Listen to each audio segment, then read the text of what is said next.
Hello viewers, welcome to PS soft channel. ఇవాళ నుంచి మనం సెలీనియం ట్యుటోరియల్స్ స్టార్ట్ చేయబోతున్నాం. సెలీనియం నేర్చుకోవడానికి ముందుగా జావా అనేది వచ్చి ఉండాలి. సో జావా వీడియోస్ కూడా తొందరలోనే అప్లోడ్ చేస్తాం వన్ బై వన్. సో ఇవాళకి సెలీనియం స్టార్ట్ చేస్తున్నాం. ఓకే, ఇలా మన ఛానల్లో ఇలాంటి ఎడ్యుకేషనల్ వీడియోస్ చాలా వస్తూ ఉంటాయి. సబ్స్క్రైబ్ చేసుకోండి, బెల్ ఐకాన్ని క్లిక్ చేసి ఉంచండి. మేము ఇట్లా వీడియో పెట్టంగానే మీకు నోటిఫికేషన్ వస్తుంది, మీరు త్వరగా నేర్చుకోగలుగుతారు. ఓకేనా? ఓకే, ఇంకా లేట్ చేయకుండా మన సెలీనియం స్టార్ట్ చేసేద్దాం. ఓకే, ఫస్ట్ వచ్చేసి సెలీనియం అంటే ఏంటి? సెలీనియం అనేది అది ఒక ఓపెన్ సోర్స్ టెస్టింగ్ ఫ్రేమ్వర్క్ అనమాట. ఇది ఒక ఫ్రీ టూల్ లాంటిది. మనం టెస్ట్ కేసెస్ని ఆటోమేట్ చేయడానికి ఎక్కువగా యూస్ చేస్తూ ఉంటాం. ఎందుకు ఆటోమేషన్ తీసుకున్నాం, ఎందుకు ఆటోమేట్ చేస్తున్నాం టెస్ట్ కేసెస్ని అని అంటే, మనకి కొన్ని అప్లికేషన్స్కి చాలా టెస్ట్ కేసెస్ రాయాల్సి వస్తుంది, చాలా వర్క్ చేయాల్సి వస్తుంది. అప్పుడు పొరపాటున హ్యూమన్ ఎర్రర్స్ అయ్యే ఛాన్సెస్ చాలా ఎక్కువ ఉంటాయి. అలాగే చేసిన టెస్ట్ కేసే మళ్ళీ మళ్ళీ చేయడం వల్ల ఇంకొన్ని హ్యూమన్ ఎర్రర్స్ జరగడం, లేకపోతే టైం ఎక్కువగా కన్జ్యూమ్ చేయడం లాంటివి జరుగుతూ ఉంటాయి. అందుకోసమే మనం ఈ ఆటోమేషన్ని ఎంచుకున్నాం అనమాట. ఇక్కడ మనం సెలీనియం యూస్ చేస్తున్నాం కదా. ఈ సెలీనియం ఏం చేస్తుంది? ఓన్లీ వెబ్ బేస్డ్ అప్లికేషన్స్ని మాత్రమే ఆటోమేట్ చేస్తుంది. ఓకేనా? Only web based applications. ఇప్పుడు నార్మల్గా మనకి ఆండ్రాయిడ్లో అప్లికేషన్స్ ఉంటాయి కదా, అవి వెబ్ బేస్డ్ అయితే దాన్ని మాత్రమే ఆటోమేట్ చేయగలుగుతాం. ఓకేనా? మళ్ళీ ఇంకొక విషయం, ఇది బ్రౌజర్స్ని యూస్ చేసుకుంటుంది, ఓన్లీ బ్రౌజర్స్ని మాత్రమే యూస్ చేసుకుంటుంది. ఓకేనా? అలాగే ఓఎస్ని కూడా వాడుతుంది, కాకపోతే ఆండ్రాయిడ్ ఓఎస్ని మాత్రం యూస్ చేసుకోలేము టెస్ట్ చేయడానికి. ఓకేనా? ఇక్కడ మనం ఏం చెప్పుకున్నాం? వెబ్ బేస్డ్ అప్లికేషన్స్ని మాత్రమే ఆటోమేట్ చేస్తుంది అని చెప్పుకున్నాం కదా. దేన్ని యూస్ చేసుకుని? బ్రౌజర్స్ని యూస్ చేసుకొని, అలాగే ఓఎస్ని యూస్ చేసుకొని మనం ఈ వెబ్ బేస్డ్ అప్లికేషన్స్ని ఆటోమేట్ చేయడానికి వీలు పడుతుంది. అలాగే ఎలాంటి బ్రౌజర్స్? మన క్రోమ్ బ్రౌజర్ కానివ్వండి, ఎక్స్‌ప్లోరర్, ఇంకా ఫైర్ ఫాక్స్, ఇవన్నీ ఈ బ్రౌజర్స్ అన్నిటిని యూస్ చేసుకుంటాం మనం. అలాగే ఓఎస్కి వచ్చేసరికి విండోస్, మ్యాక్ ఓఎస్, అలాగే ఉబంటు, ఇలాంటి ఓఎస్ని యూస్ చేసుకుంటాం. మనం ఈ సెలీనియంని ఏ లాంగ్వేజెస్ని యూస్ చేసుకొని రాయొచ్చు అంటే, చాలా లాంగ్వేజెస్ యూస్ చేసుకోవచ్చు. ఫర్ ఎగ్జాంపుల్ ఇక్కడ చూసారంటే మీరు జావా, C++, సియాష్, పైథాన్, ఇలా వీటిని యూస్ చేసుకొని మనం టెస్ట్ స్క్రిప్ట్స్ని రాసుకోవచ్చు అనమాట. అలాగే ఇప్పుడు మనం సెలీనియం గురించి కొంచెం వరకు తెలుసుకున్నాం కదా. ఇది ఒక టూల్ మాత్రమే కాదనమాట, ఇందులో చాలా ఉంటాయి మనకు. ఓకేనా? ఇందులో ఇక్కడ చూసారంటే మీరు ID, selenium RC, web driver, selenium grid. ముందు ఫస్ట్లో మనకు ఆర్సి అలాగే వెబ్ డ్రైవర్ రెండు వేరువేరుగా ఉన్నాయి. కాకపోతే ఇప్పుడు సెలీనియం 2 వర్షన్ నుంచి ఏమైంది అంటే, వాటిని రెండింటిని మెర్జ్ చేసి ఇంప్రొవైజ్ చేసి మనకు కొత్త కొత్త వర్షన్స్ని ప్రొవైడ్ చేస్తూ ఉన్నారనమాట. లేటెస్ట్ వర్షన్ ఇవాళే చూసాను నేను. నిన్న చూసినప్పుడు 4.9.0 ఉన్నింది, ఇవాళ చూసాను నేను 4.9.1. రోజుకి అప్డేట్ అవుతూ వస్తూ ఉంటుందన్నమాట ఇది. ఓకేనా? ఇప్పుడు లేటెస్ట్ వర్షన్ వచ్చేసి 4.9.1. ఓకే, మనం తెలుసుకున్నాం కదా. ఇందులో త్రీ ఉంటాయి. ఏంటి అంటే selenium IDEs, selenium web driver and selenium grid. Next వచ్చేసరికి సెలీనియం జార్ ఫైల్స్ని ఎలా డౌన్లోడ్ చేసుకోవాలి, అలాగే ఎలా డౌన్లోడ్ చేసుకొని మనం ఎక్లిప్స్కి ఎలా యాడ్ చేసుకోవాలి. నేను ముందుగానే చెప్పాను కదా, జావా అనేది ప్రీ రిక్విజిట్. ఈ సెలీనియం నేర్చుకోవడానికి జావా అనేది ప్రీ రిక్విజిట్. జావా వచ్చి ఉండాలన్నమాట. ఆ వీడియోస్ కూడా త్వరలోనే వస్తూ ఉంటాయి. ఓకే, జావాని మనం ఎక్లిప్స్ యూస్ చేసుకొని ప్రోగ్రామ్స్ రాస్తూ ఉంటాం కదా. సేమ్ అదే విధంగా ఇప్పుడు మనం సెలీనియంని కూడా ఎక్లిప్ని యూజ్ చేసి రాయబోతున్నాం అనమాట, టెస్ట్ స్క్రిప్ట్స్ని. ఓకేనా? జావాని ఎలా డౌన్లోడ్ చేసుకోవాలి, మనం ఎక్లిప్స్లో ఎలా ఆ ఫైల్ని యాడ్ చేసుకోవాలి అనే దాన్ని మనం ఇప్పుడు చూద్దాం. ఫస్ట్ మనం ఏం చేయాలి అని అంటే, డౌన్లోడ్ చేసుకోవడానికి సెలీనియం అఫీషియల్ వెబ్‌సైట్‌కి వెళ్ళాలనమాట. అది ఇది. నేను మీకు ఫస్ట్ నుంచి చూపిస్తాను. Selenium dev. ఓకే. selenium.dev అనేది ఇది మన అఫీషియల్ వెబ్‌సైట్. సెలీనియం యొక్క అఫీషియల్ వెబ్‌సైట్. ఓకే. నేను ముందుగా చెప్పాను కదా! అందులో 3 ఉంటాయి అని చెప్పి. అది 3 ఈ 3ని కలుపుకొని అదొక షూట్‌లా ఉంటుంది అని చెప్పాను. Selenium web driver, selenium IDE, selenium grid. Selenium web డ్రైవర్‌లో ముందు మనకు ఆర్‌సీ అనేది ఉండేది. దాన్ని దీనిలోకి ఇంక్లూడ్ చేసేసారు. ఓకేనా. ఇప్పుడు మనం ఇక్కడ డౌన్‌లోడ్స్‌కి వెళ్ళామంటే మనకిక్కడ లేటెస్ట్ వెర్షన్ కనిపిస్తుంది. ఓకేనా. దీన్ని క్లిక్ చేసి డౌన్‌లోడ్ చేసుకో. ఇలా క్లిక్ చేయంగానే మనకొక జార్ ఫైల్ అనేది డౌన్‌లోడ్ అవుతుంది. అయింది. అవునా? ఇప్పుడు మనం అయ్యాక అది మీరు గమనించారంటే జార్ ఫైల్ అనేది ఇదొక దీని యొక్క ఎక్స్‌టెన్షన్ ఎలా ఉండింది అంటే డాట్ జార్‌గా ఉండింది. మనకు సెలీనియం ఫైల్స్ ఏవన్నా కూడా జా డాట్ జార్ ఎక్స్‌టెన్షన్‌తో మనకి వస్తాయన్నమాట సెలీనియం ఫైల్స్. ఓకేనా. ఇప్పుడు ఎక్లిప్స్‌కి రాగానే మనం ఒక జావా ప్రాజెక్ట్‌ని క్రియేట్ చేసుకుందాం. జావా ప్రాజెక్ట్ నేమ్ ఇద్దాం, సెలీనియం అని ఇద్దాం. ఓకే. నేను ఇక్కడ సజెస్ట్ చేయబోయేది ఇక్కడ జావా రన్ టైమ్ ఎన్విరాన్మెంట్ ఇక్కడ ఏది సజెస్ట్ చేస్తాను అంటే 1.8 ఇది ఒక స్టాండర్డ్ వర్షన్ కాబట్టి 1.8ని యూజ్ చేసుకున్నామంటే ఎలాంటి ప్రాబ్లం రాకుండా ముందు మనకి ఫ్యూచర్ నేర్చుకోవడానికి చాలా హెల్ప్ అవుతుంది అనమాట. 1.8ని మనం తీసుకుందాం ఇందులో. ఓకేనా. నేమ్ ఇచ్చుకున్నాం, వర్షన్ సెలెక్ట్ చేసుకున్నాం, ఫినిష్. ఓకే. మనకైతే ఇప్పుడు ఒక ప్రాజెక్ట్ క్రియేట్ అయిపోయింది. ప్రాజెక్ట్ క్రియేట్ అయిన తర్వాత మనం ఒక ప్యాకేజ్‌ని క్రియేట్ చేసుకోవాలి. అంతకన్నా ముందు నేను మీకు ముందుగా చెప్పాను కదా! మనం సెలీనియం జార్ ఫైల్‌ని దీనికి ఈ లైబ్రరీలో యాడ్ చేసుకోవాలి అని చెప్పి. క్లిక్ చేయండి. బిల్డ్ పాత్‌కెళ్ళండి. Build path and then configure build path. ఇక్కడికొచ్చాక మనకి లైబ్రరీస్‌కి వెళ్ళాలి. లైబ్రరీస్ వెళ్ళాక ఇక్కడ మనకి ఓన్లీ మనం ఏ వర్షన్‌తో క్రియేట్ చేసినామో ఆ వర్షన్ యొక్క లైబ్రరీ ఫైల్స్ ఇక్కడ ఉన్నాయి. ఇప్పుడు మనం ఒక ఎక్స్టర్నల్ సెలీనియం జార్‌ని యాడ్ చేయాలి. కాబట్టి ఇక్కడ యాడ్ ఎక్స్టర్నల్ జార్స్ అనే ఆ బటన్‌ని క్లిక్ చేయండి. చేసిన తర్వాత ఎక్కడైతే ఆ ఫైల్ మీకు డౌన్‌లోడ్ అయ్యి ఎక్కడైతే మీరు పెట్టుకొని ఉంటారో ఆ లొకేషన్‌కెళ్ళి ఆ ఫైల్‌ని సెలెక్ట్ చేసుకోండి. ఆటోమేటిక్‌గా ఇక్కడ మీకు కనిపించేస్తుంది. తర్వాత అప్లై అండ్ క్లోజ్. ఇప్పుడు మీకు ఇది ఇంతకుముందు లేదు మీకు. ఇప్పుడు యాడ్ చేయంగానే మీకు వచ్చేసింది. ఏమేమి ఉన్నాయి ఇందులో సెలీనియం జార్ ఫైల్ ఉంది. ఓకే. ఇప్పుడు నెక్స్ట్ మనం ఒక ప్యాకేజ్ క్రియేట్ చేసుకోవాలనుకున్నాం కదా! ఇక్కడ సోర్స్ ఫైల్ ఉంది కదా! సోర్స్ ఫోల్డర్ అక్కడ రైట్ క్లిక్ చేసి న్యూ వెళ్ళి మనం ఒక ప్యాకేజ్‌ని క్రియేట్ చేద్దాం. ఇక్కడ ప్యాకేజ్ ఏంటి? ఫస్ట్ ప్యాకేజ్ 1 క్రియేట్ చేస్తున్నాను. ఓకే. ఫినిష్ నొక్కేయండి. ఒక ప్యాకేజ్ వచ్చేసిందా? ఇప్పుడు మనం ఓకే. ఇక్కడ దాకా మనం నేర్చుకున్నాం. నెక్స్ట్ ఇప్పుడు సెలీనియంలో ఏం నేర్చుకోబోతున్నాం? ఓకే. ఫస్ట్ నేను ముందుగా చెప్పినట్టు సెలీనియం ఎలా యూజ్ చేస్తామంటే సెలీనియం అనేది ఒక వెబ్ బేస్డ్ అప్లికేషన్స్‌ని మాత్రమే ఆటోమేట్ చేయడానికి యూజ్ చేస్తామన్నాం. ఆ వెబ్ బేస్డ్ అప్లికేషన్స్‌ని ఏ ప్లాట్‌ఫామ్‌లో యూజ్ చేస్తాం మనం? బ్రౌజర్స్ కానీ, ఓఎస్ కానీ అని చెప్పాను కదా! ఇప్పుడు ఈరోజు మనం బ్రౌజర్స్ గురించి తెలుసుకుందాం. మనం ఫస్ట్ ఒక అప్లికేషన్‌ని టెస్ట్ చేయాలి అంటే బ్రౌజర్‌ని లాంచ్ చేయాలి. ఇవాళ మనం బ్రౌజర్‌ని ఎలా లాంచ్ చేయాలి అనే దాని గురించి తెలుసుకుందాం. ఏ బ్రౌజర్‌ని లాంచ్ చేద్దాం? ఫస్ట్ క్రోమ్ బ్రౌజర్‌ని లాంచ్ చేద్దాం. క్రోమ్ బ్రౌజర్‌ని లాంచ్ చేయడానికి మనకు ఆల్రెడీ ఇన్‌బిల్ట్ క్లాసెస్ ఉన్నాయన్నమాట. క్రోమ్ డ్రైవర్ అన్నట్టు. ఫైర్‌ఫాక్స్‌కి ఫైర్‌ఫాక్స్ డ్రైవర్ అన్నట్టు అలా ఉంటాయి. ఇప్పుడు క్రోమ్ బ్రౌజర్‌ని మనం లాంచ్ చేయాలనుకుంటున్నాం కాబట్టి క్రోమ్ డ్రైవర్‌ని మనం తీసుకోవాలి. ఓకే. ఫస్ట్ ఒక క్లాస్ క్రియేట్ చేసుకుందాం. New class.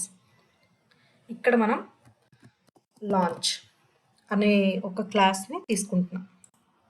ఈ లాంచ్ అనే క్లాస్‌లో మనం క్రోమ్ డ్రైవర్ అనే క్లాస్‌ని ఇంపోర్ట్ చేసుకుందాం.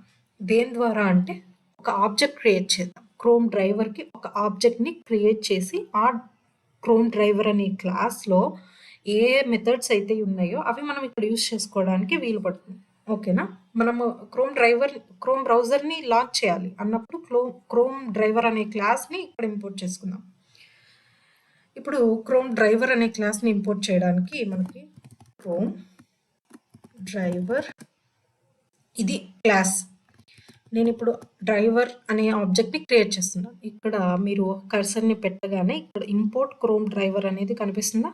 క్లిక్ చేయాలన్నమాట. అప్పుడే మనకి ఎర్రర్ అనేది పోతుంది. ఈ క్లాస్‌ని ఇక్కడ ఇంపోర్ట్ చేసుకున్నాం.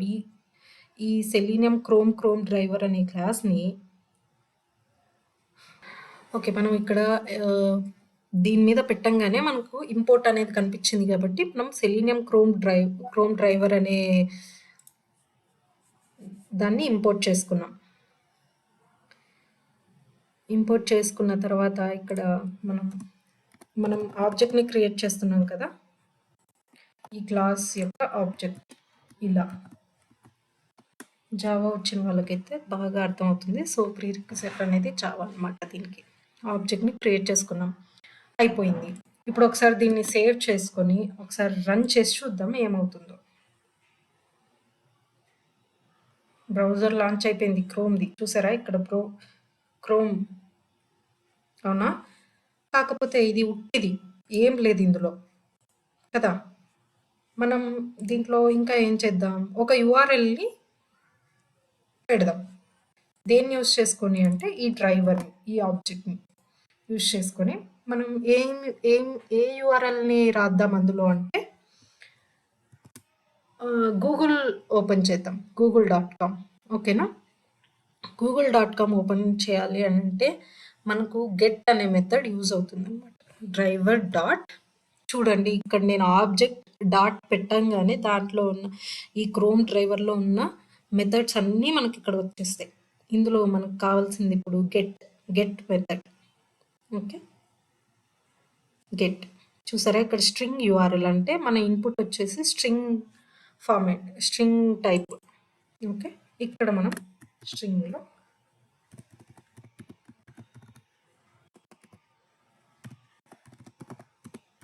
మనం కాపీ పేస్ట్ చేసుకోవచ్చు. ఓకే. గెట్ మెథడ్‌లో ఇక్కడ మనం యూఆర్ఎల్ ఇవ్వాలి. ఏ యూఆర్ఎల్ అయితే నువ్వు లాంచ్ చేయాలనుకుంటున్నావో ఆ యూఆర్ఎల్ ఇచ్చి సేవ్ చేసి మనం రన్ చేసామంటే మనకు చూసారా గూగుల్ ఓపెన్ అయిందా? ఓకే. ఇందులో మళ్ళీ నేను ఇది క్లోజ్ చేస్తున్నాను. నేను ఇక్కడ వేరే యూఆర్ఎల్ ఇస్తాను ఇప్పుడు. amazon.in okay. సేవ్ చేస్తున్నాను. రన్ చేశాను. amazon.in ఓపెన్ అయిందా? ఓకే. ఇప్పుడు మనం క్రోమ్ బ్రౌజర్‌ని లాంచ్ చేయడం చూసుకున్నాం. అలాగే ఒక యూఆర్ఎల్‌ని పాస్ చేయడం కూడా తెలుసుకున్నాం. నెక్స్ట్ ఏం తెలుసుకోబోతున్నాం. ఇప్పుడు ఏదైనా వెబ్ పేజ్‌కి ఒక టైటిల్ అనేది ఉంటుంది. అది ఎక్కడ ఉంటుంది అంటే ఇక్కడ ఉంటుంది. ఓకే. ఇది టైటిల్ అన్నమాట. ఈ వెబ్ పేజ్‌కి టైటిల్. ఈ టైటిల్‌ని మనం కొన్ని సందర్భాల్లో మనం యూజ్ చేస్తూ ఉంటాం. మనం తెలుసుకుంటాం. ఆ పేజ్ యొక్క టైటిల్ ఏంటి? ఆ టైటిల్ మీద మనం కోడ్ అనేది రాస్తూ ఉంటాం అప్పుడప్పుడు. ఆ టైటిల్‌ని ఎలా తెచ్చుకోవాలి అనే దాన్ని కూడా చూద్దాం. ఓకేనా? ఓకే. ఆ టైటిల్‌ని తెచ్చుకోవడానికి ఇంకొక మెథడ్ ఉంది. అదేంటి అంటే డ్రైవర్ డాట్ గెట్ టైటిల్ అనేది. ఓకే. ఇక్కడ ఉంది చూడండి. Get title. అంతే సింపుల్. వచ్చేసింది. కాకపోతే ఇప్పుడు మనం దీన్ని రన్ చేస్తే మనకి ఏమీ రాదు అవుట్‌పుట్‌లో. దీన్ని మనం ఒక వేరియబుల్‌కి కానీ అసైన్ చేసి ప్రింట్ చేయాలన్నమాట. అప్పుడు ఈ కన్సోల్‌లో ఆ టైటిల్ ఏముందో అనేది ప్రింట్ అవుతుంది. మనం ఒక వేరియబుల్‌కి అసైన్ చేసి దాన్ని సిస్టమ్ డాట్ అవుట్ డాట్ ప్రింట్ఎల్ఎన్‌లో రాయడం కన్నా దీన్నే ఒక సిస్టమ్ డాట్ అవుట్ డాట్ ప్రింట్ఎల్ఎన్‌లో రాస్తే చూడండి ఇలా కూడా రాయొచ్చు కదా! నేను ఇక్కడ ప్లేస్ చేస్తాను. ఇలా ప్లేస్ చేసి సేవ్ చేసి రన్ చేస్తాను. చూడండి ఏమవుతుందో. ఓకే. ఓపెన్ అయింది. అమెజాన్ ఓపెన్ అయింది. ఇక్కడ మన టైటిల్ ఏముంది? Online site in India shop online for mobiles, books, watches and so on ఉంది కదా! ఇప్పుడు మనం దీన్ని టైటిల్‌ని ప్రింట్ చేస్తున్నాం కాబట్టి చూడండి ఇక్కడ మనకి ఏమైంది? అక్కడున్న టైటిల్ మనకి ఇక్కడ కన్సోల్‌లో ప్రింట్ అయిపోయింది.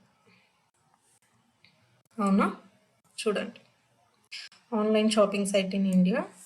Shop online for mobiles, books, watches, shoes and more. Print అయిందా? ఓకే. ఇప్పటికి మనం 2 మెథడ్స్ తెలుసుకున్నాం. ఒకటి గెట్, ఇంకొకటి గెట్ టైటిల్. ఇంకొకటి ఏం తెలుసుకుందాం ఇవాళ అంటే క్లోజ్. మనం బ్రౌజర్‌ని ఎలా క్లోజ్ చేస్తున్నాం? ఎలా క్విట్ చేస్తున్నాం? ఓకే. ఇప్పుడు మనకి ఒక బ్రౌజర్ ఓపెన్ అయింది ఇలా. అలాగే ఒక సైట్ కూడా ఓపెన్ అయింది. ఒక వెబ్ బేస్డ్ అప్లికేషన్ కూడా ఓపెన్ అయింది. అవునా? ఇప్పుడు మనం ఫ్యూచర్‌లో ఈ వెబ్ బేస్డ్ అప్లికేషన్‌లో కొన్నిటిని క్లిక్ చేసి నెక్స్ట్ పేజ్‌కి వెళ్ళడము అలా చేస్తూ ఉంటాం కదా! అలా చేసినప్పుడు మనకి ఫస్ట్ క్లోజ్‌కి, క్విట్‌కి తేడా ఏంటో తెలుసుకుందాం ఇక్కడ. ఓకేనా? ఇక్కడ నేను మొబైల్స్ క్లిక్ చేస్తున్నాను. మొబైల్స్ క్లిక్ చేసి ఇక్కడ ఏదో నాకు నచ్చింది. నేను దాన్ని రైట్ క్లిక్ చేసి ఇంకొక పేజ్‌లో ఓపెన్ చేసుకుంటున్నాను. Open in the next page. Okay. ఇక్కడ ఓపెన్ చేసుకున్నాను. యాక్చువల్‌గా ఇప్పుడు ఇదేమవుతుంది మెయిన్ సోర్స్ ఇదే. దాని నుంచి ఈ పేజ్ ఓపెన్ అయింది కదా! అప్పుడు ఇది చైల్డ్ అవుతుంది. ఇది పేరెంట్ అవుతుంది. అవునా? ఇప్పుడు మనకి ఏమవుతుందంటే ఇలాంటి సందర్భాల్లో ఆబ్జెక్ట్ డాట్ క్లోజ్ అన్నాం అనుకోండి కంట్రోల్ ఇక్కడ ఉంటుంది. పేరెంట్‌ది క్లోజ్ అయిపోతుంది. పేరెంట్‌ది క్లోజ్ అయిపోతుంది. చైల్డ్‌ది అలాగే ఉంటుంది.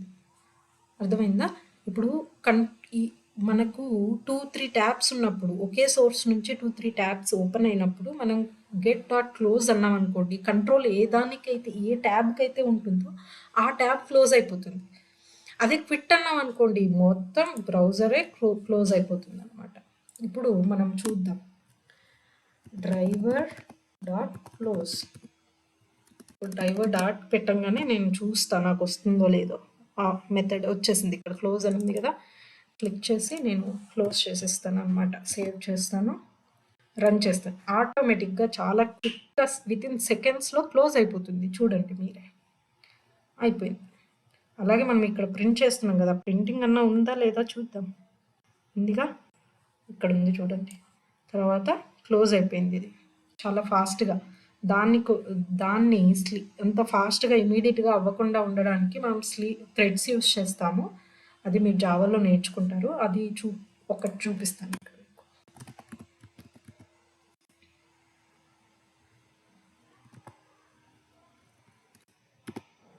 స్లీప్. ఓకే. ఇక్కడ మిల్లీ సెకండ్స్ కాబట్టి నేను ఒక 6 సెకండ్స్ అంటే 6000 మిల్లీ సెకండ్స్ ఇస్తున్నాను. క్లోజ్ ఇది సెమీకోలన్ పెడుతున్నాను. ఇక్కడ త్రోస్ ఎక్సెప్షన్ డిక్లరేషన్ వచ్చేసింది. ఓకేనా? ఇప్పుడు దీన్ని నేను రన్ చేసి చూస్తాను. రన్ అయింది. ఒక 6 సెకండ్స్ ఉంటుంది. తర్వాత ఆటోమేటిక్‌గా క్లోజ్ అయిపోతుంది. చూడండి. అంతకుముందు చాలా క్విక్‌గా క్లోజ్ అయిపోయింది. ఇప్పుడు నేను ఇక్కడ టైం ఇచ్చాను. స్లీప్‌లో పెడుతున్నాను ఈ బ్రౌజర్‌ని. ఈ వెబ్ పేజ్‌ని. తర్వాత క్లోజ్ అవుతుందనమాట. అది నేను క్విట్ చెప్పాను కదా! Driver dot quit. చూడండి క్విట్ కూడా ఉంది మనకి మెథడ్. నేను చెప్పినట్టు ఇప్పుడు మీరు మొత్తం బ్రౌజర్‌ని అంతా క్లోజ్ చేయడానికి క్విట్‌ని యూజ్ చేయొచ్చు.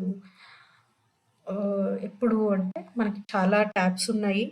నాకంతా బ్రౌజర్ అంతా క్లోజ్ అయిపోవాలి. ఇంకా అవసరం లేదు అన్నప్పుడు క్విట్ యూజ్ చేసుకోవచ్చు. లేదు కంట్రోల్ ఉన్న పేజ్ మాత్రమే క్లోజ్ అవ్వాలి అన్నప్పుడు క్లోజ్ యూజ్ చేసుకోవచ్చు అనమాట. ఇది బ్రౌజర్‌ని ఎలా లాంచ్ చేయాలి? ఏ బ్రౌజర్‌ని ఎలా లాంచ్ చేయాలి? ఈరోజు మనం క్రోమ్ గురించి తెలుసుకుందాం. రేపు ఇంకొక బ్రౌజర్ గురించి తెలుసుకుందాం. అలాగే ఏ బ్రౌజర్‌కి ఏ మెథడ్స్ ఉన్నాయనేది చూసాం. ఇవాళ ఒక 3 మెథడ్స్ చూసాం. ఏంటి అంటే యూఆర్ఎల్‌ని ఎలా లాంచ్ చేయాలి?